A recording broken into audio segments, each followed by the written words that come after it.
Greetings, world of NRail. You are right now seeing Senior Chief Andy Zimmerman standing next to Gordy Robinson of the NMRA.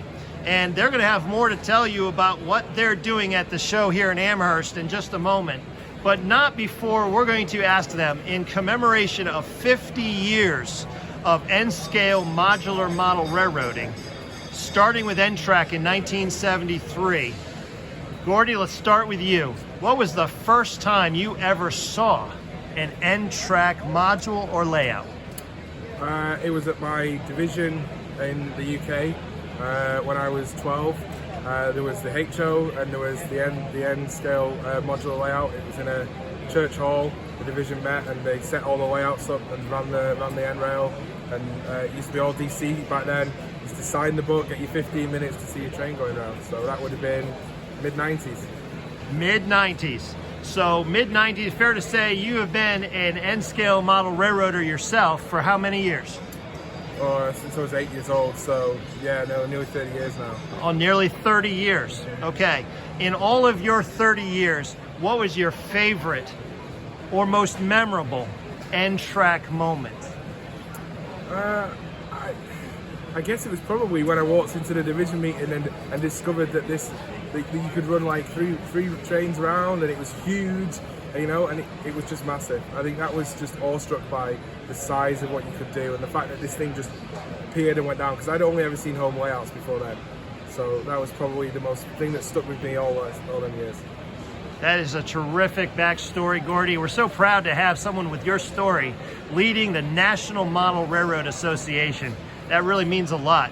And considering the history of the relationship between NMRA and us N-trackers, N-railers, the sky is the limit and the future is bright, isn't it? Absolutely. And if you come to Dallas and see the Ops Roadshow, the Fremo N layout, you know, we are super supportive of each other.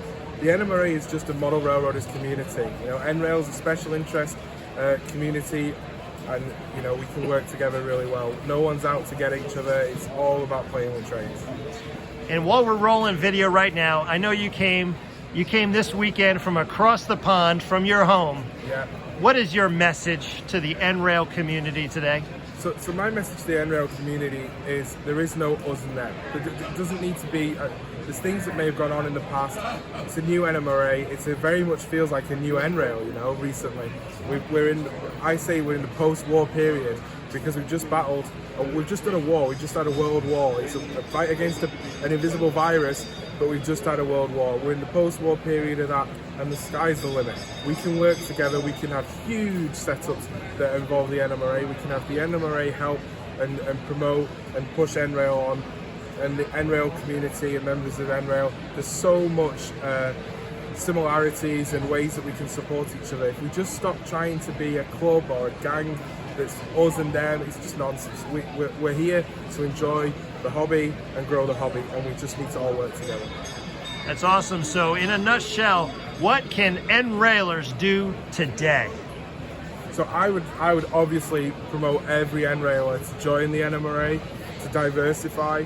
We're working on a project called Scale Connectors, so we're looking for N-scale articles and NRail articles for our publications.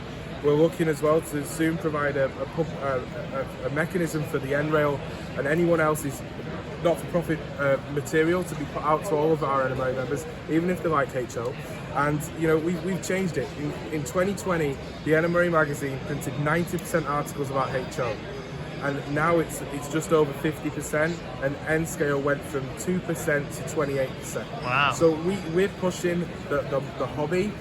We all like N-scale, right? Everyone, yeah? We love N-scale, but there's other scales out there. It's not about who scales best.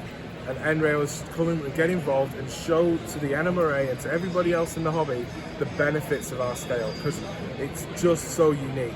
It's a fantastic, and N-scale's come so far, and it continues to go even further. And you look at the British models now, the size of the decoders, the fact that you can fit a decoder into an N-scale with sound in an 060 diesel switcher is down to the NMRA.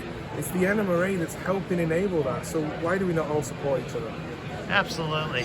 All right, so as we start to wrap this up, I would like you to introduce us to who brought you to our layout here today, and tell him how he's working with you for the NMRA. Go ahead. So this is Andy, my senior chief, Yes. and head of my standards and conformance department. And Andy took over a year ago.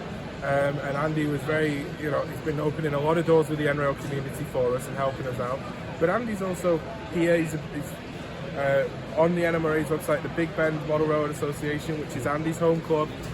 All of the modular standards for T-Track that are linked to the NMRA come from the Big Bend, and we support each other. So Andy's doing a great amount of work for NRail, but also for the NMRA.